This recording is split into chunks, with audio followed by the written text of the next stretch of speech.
Mel, do we have any discussion on Mel's paper? When you say cell A, I think I heard you say that it gave excess heat events in China Lake as well as in Japan. Does this mean that it was the same piece of palladium? Yeah, the same piece of palladium. The cell was never really disassembled from the last experiment at China Lake, so I just took the cells. I drained out the heavy water, but when I got to Japan, I cleaned the cell, I repolished the electrode. I used both cells exactly the same counter electrode, everything the same as in China Lake, except I cleaned everything up and repolished the electrode. That was the only difference.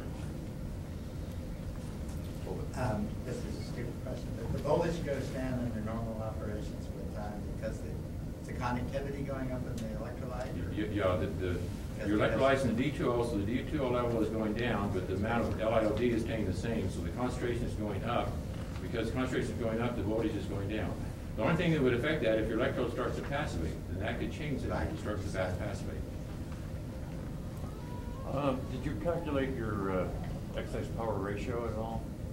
I would think with the voltage going down, your power input would be going down rather dramatically with excess power coming out. And the input power to output power ratios. You mean the percent of excess heat? Yeah. And so on? Did you, just out of curiosity, remember? Well, I think a rough figure would be the power in would be about 2 watts, and the largest excess power out would be 1/10 of a watt. So percentage-wise, it's not a large effect. So it is, but it was measurable because I could easily detect any changes of plus or minus 5 milliwatts. I could easily detect that because that would produce a temperature change of about 1/10 of a degree, and I could measure to 1/100th of a degree. So I could detect a 5 milliwatt change. Can you put the equation back up? Okay.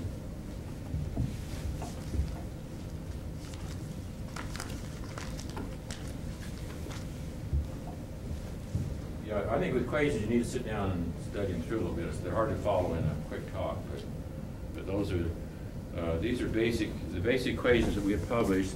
This is what we start off with if you want to include all the terms. But if you want to exclude periods where temperatures changing rapidly, where you sort of have a steady state condition, and after you add a D2O, you wait a few hours. The time constant is about 10 minutes, so you need at least an hour or so to get everything back to steady state.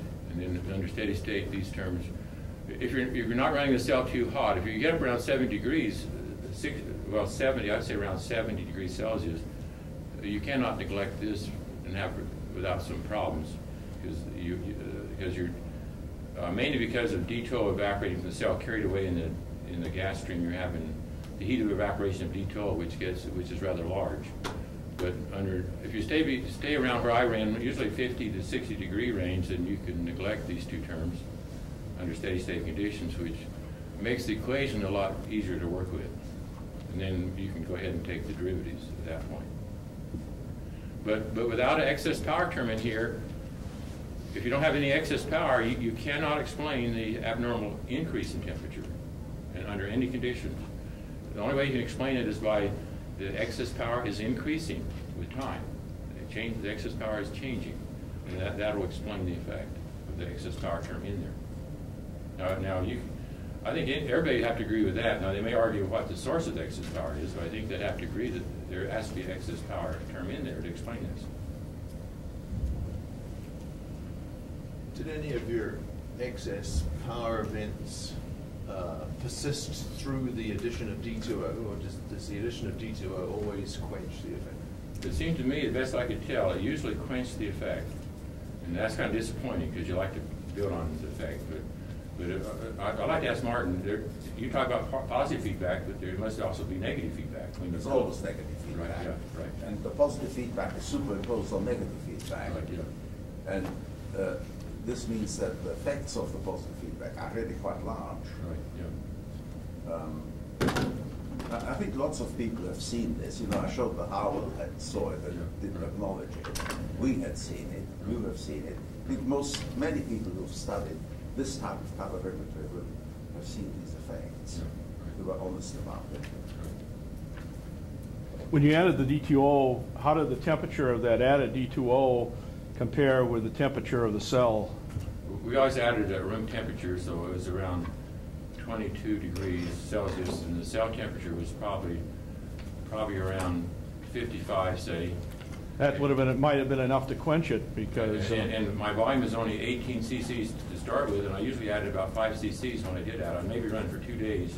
So that's a pretty big effect on the temperature. In fact, I think one of the first few graphs, if I can find it, showed you the typical effect on the temperature. Yeah, while you're looking for that, in fact, in chemical engineering, cold shot working and hot shot working is well known. Right. And it's about time that this was introduced into this research. Right. You could get some quite spectacular effects if you did that. That may be the whole effect, that temperature effect. See, this temperature was about 56, 57 degrees.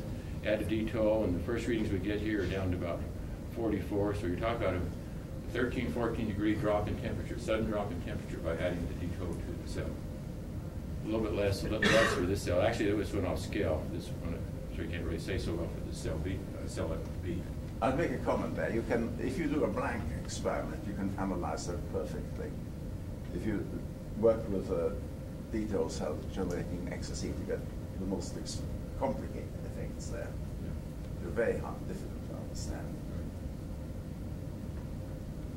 I remember when we were working with Ben's cells, in fact, we saw the same effect, that the addition of D2O would seem to quench the effect. So we set up a injection pump to inject very small quantities of D2O on a regular basis, and it eliminates the quenching that you get of large additions, and it makes the calorimetry in this sense much more difficult to do. But did seem to avert that problem. Where? That would be inconsistent, of course, with the explanation as the temperature effect, if you're injecting small quantities. So.